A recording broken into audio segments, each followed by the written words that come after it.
You know his coffee order. Oat milk, 1 pump of vanilla, extra hot because he complains when it's not. You know which side of the bed he needs, which shows he hates, which of his moods means give him space, and which one means stay close. You carry all of it, effortlessly, the way you'd carry your own name. Does he know your order? Don't answer too fast. Sit with it. Because here's what I want to ask you tonight. You set the table for two, don't you? Every night. 2 plates, 2 glasses, 2 forks laid with the same quiet care you'd give a guest of honor. And every night, only 1 plate really gets used.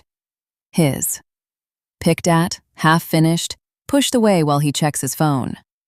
Yours goes cold while you wait to see if tonight is the night he actually sits down and stays. I want to talk to you about that tonight. About the giving that never comes back. Not the giving that feels good. The kind that fills you up because someone caught it, held it, gave something back. I mean the other kind. The kind where you keep reaching and your hand stays open in the air a little too long, and you've gotten so used to the ache that you've almost stopped calling it an ache. Here's what nobody tells you about becoming the person who remembers everything. It doesn't start as a strategy. It starts as love. Real, generous, unguarded love. You gave because giving felt like the truest way to say, I see you.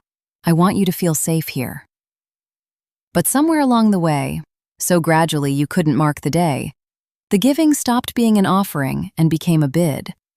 A quiet, desperate little bid. If I give enough, he'll finally give back. If I'm good enough, easy enough, undemanding enough, he'll choose me the way I've already chosen him. That's not love anymore.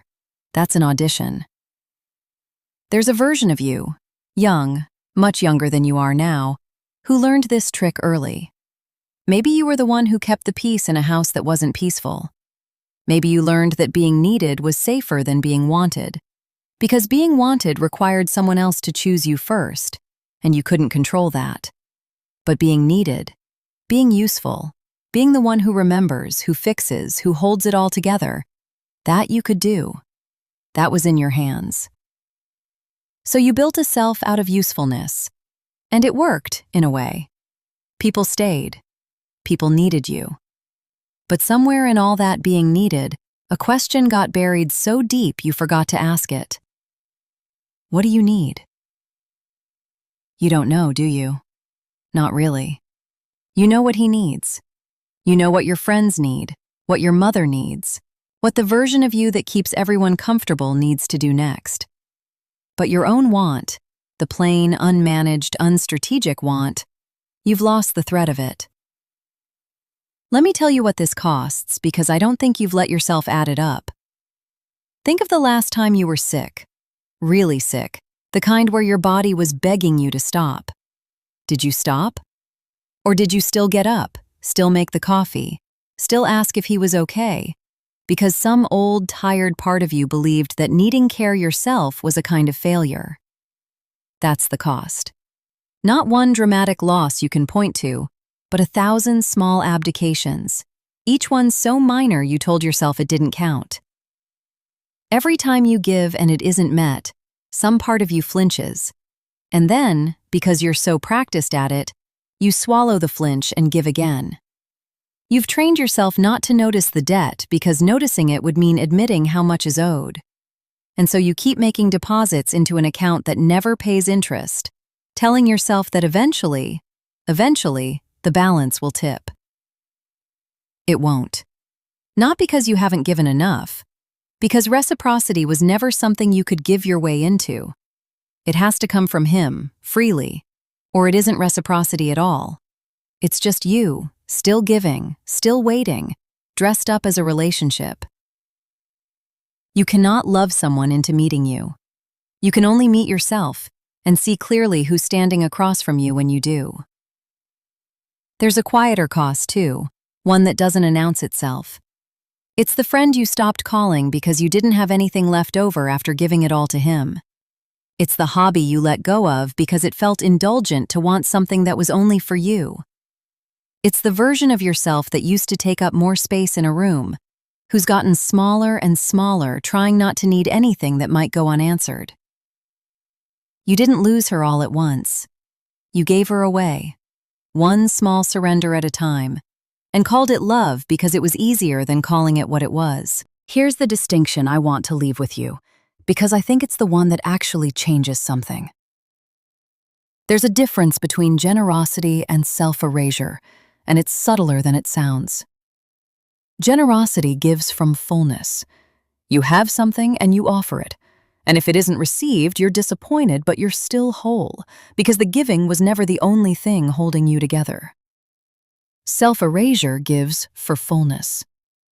You're reaching for something you don't have, hoping the getting back will finally fill the hole giving keeps opening. One is an offering. The other is a transaction dressed as devotion. And the cruelest part is that self-erasing giving often looks more generous, more selfless, more devoted, because it's so unrelenting. But relentlessness isn't love. Sometimes it's just fear, wearing love's clothes. I'm not going to tell you to stop giving. That's not the lesson here, and honestly, your capacity to give like this, fully, attentively, without needing an audience, it's not a flaw. It's a real gift. The question was never, should you give? The question is, who deserves to receive it? Notice, without guilt, without building a case, without needing it to mean he's a villain. Notice when a relationship only takes. Not as a verdict, just as information. The same way you'd notice rain starting. Not good, not bad, just data you use to decide whether you need a coat. You are allowed to keep the coat on. You are allowed to walk inside. So what does it actually look like to come back to yourself after all that giving away? It looks smaller than you'd expect. It isn't a dramatic exit, not usually. It's you ordering your own coffee exactly how you like it, and letting that be enough of a statement. It's calling the friend back. It's picking the hobby back up, badly at first, just because it's yours. It's noticing the old pull to fix, to smooth, to anticipate, and just once, letting the silence sit instead of rushing to fill it. It's asking yourself, in the middle of an ordinary Tuesday, what do I want right now? And actually waiting for the answer, instead of skipping past the question like you always have. None of this happens in one conversation, one video, one decision. It happens in the accumulation of 1,000 small moments where you choose yourself instead of performing for someone else's attention. The same way the giving away happened slowly, the coming back happens slowly too. That's not a flaw in the process. That's just what real change actually looks like. I think about the version of you who could give like this. Warmly, generously, without depleting herself. Because she gives to people who give back. Not equally, not perfectly, nobody manages that. But enough that the giving replenishes instead of hollowing out. Enough that she isn't setting a second plate every night for someone who was never going to sit down. That woman isn't a fantasy. She's just you, with the audition over. Giving because she wants to, not because she's still hoping it'll finally be enough to be chosen. She sets the table for one. Not out of defeat, out of honesty. One plate, one glass, and for the first time in longer than she can remember, she eats while the food is still warm. If this one found you at the right moment, if some part of you recognized that empty chair, stay with me. Subscribe and let's keep doing this work together, one conversation at a time. And if you know someone still setting that second plate every night, waiting, send this to her. Sometimes the thing that finally makes it click isn't hearing it from inside your own head. It's hearing someone else say it first. I'll see you in the next one.